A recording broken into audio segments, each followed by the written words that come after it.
Welcome to மாயா பஜார். நிர்மலா கஜேந்திரன். இன்றைக்கு நாம் பார்ப்பது சிகப்பு அரிசி அதிரசம்.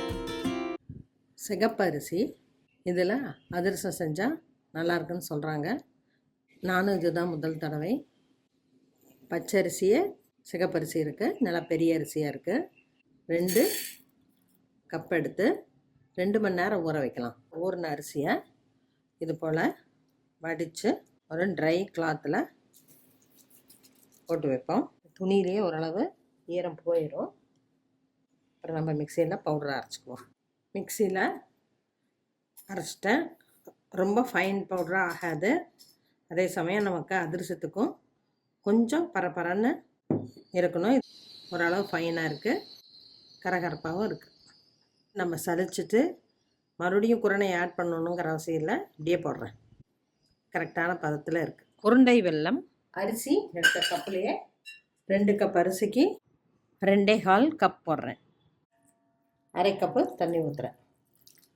மெல்ட் ஆகி நம்ம வடிச்சிட்டு தான் பாகு காய்ச்ச போகிறோம். வடிச்சிட்டேன். அதே கடாயிலே ஊற்றுறேன். அதிரசத்துக்கு பாகு காய்ச்சறது தான் முக்கியம். நல்லா கொதி வரட்டும். நல்லாவே கொதிச்சிருச்சு. தண்ணியில் ஊற்றி பார்க்கணும். ஊற்றுறப்ப பிரியாமல் வருது, எல்லாம் சேர்ந்து வரணும். எடுக்கிறதுக்கு வரணும். 1 நிமிஷம் விடுவோம். இப்போ பாகில் கெட்டியாக இருக்குது.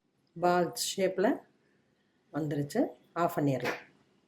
4 ஏலக்காய் போட்டிருக்கேன். ஜாதிக்காய் ஒரு சிறிய துண்டு பொடி பண்ணி போடுறேன்.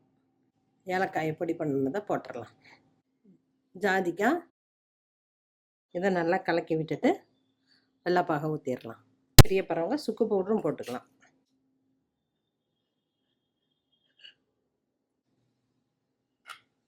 நம்ம உடனே சுட போகிறதில்ல, நாளைக்கு ஒரு நாள் விட்டு தான் சுட போகிறோம்.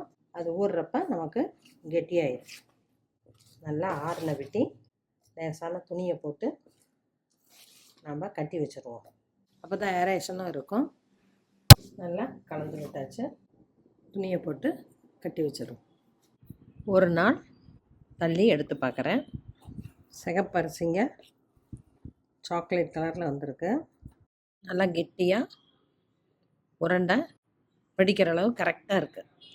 கடலெண்ணெய் செக்கெண்ணெய் தான் ஊற்றிருக்கேன். அது கண்டிப்பாக அதிரசத்துக்கு ருசியை கொடுக்கும். இது போல் தட்டி சின்னதாக ஓட்டப்பட்டிருக்கேன். ரொம்ப மொத்தமாக போட்டாலும் உள்ளே வேகாது. எண்ணெய் ரொம்ப காயக்கூடாது, கருகிரும், உள்ளே வேகாது. மேலே வர்றப்ப லேசாக திருப்பி விட்டுறலாம். பிரியாமல் வந்திருக்கு. இது 2 பக்கமும் திருப்பி போட்டாச்சு. எடுத்துருவோம். நல்லா உப்பி வந்திருக்கு. இதை அமுத்துனோம்னா கொஞ்சம் எண்ணெய் வரும், ஆனால் களியாட்ட போயிடும்.